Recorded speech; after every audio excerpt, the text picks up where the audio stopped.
తదుపరి వృషభ రాశి. వృషభ రాశి వారికి ఈ వారం అనుకూలంగా ఉంది. రైతుల మీద శుభకార్యాలను సానుకూలపరచుకోగలుగుతారు. రాజకీయపరమైనటువంటి వ్యూహం ఏదైతే ఉందో ఆ వ్యూహం ఫలిస్తుంది.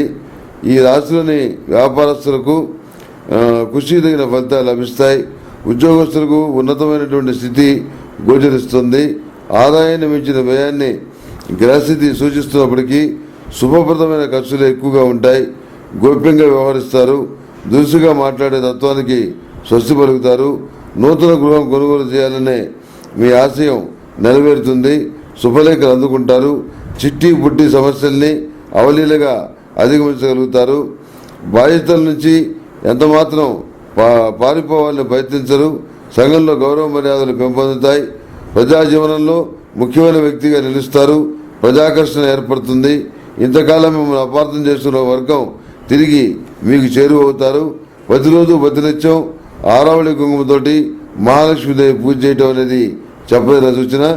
అదేవిధంగా జయహోమం చేస్తే విజయ ప్రాప్తి లభిస్తుంది కనుక జయహోమం చేయటం అనేది చెప్పదగినటువంటి మరొక సూచన.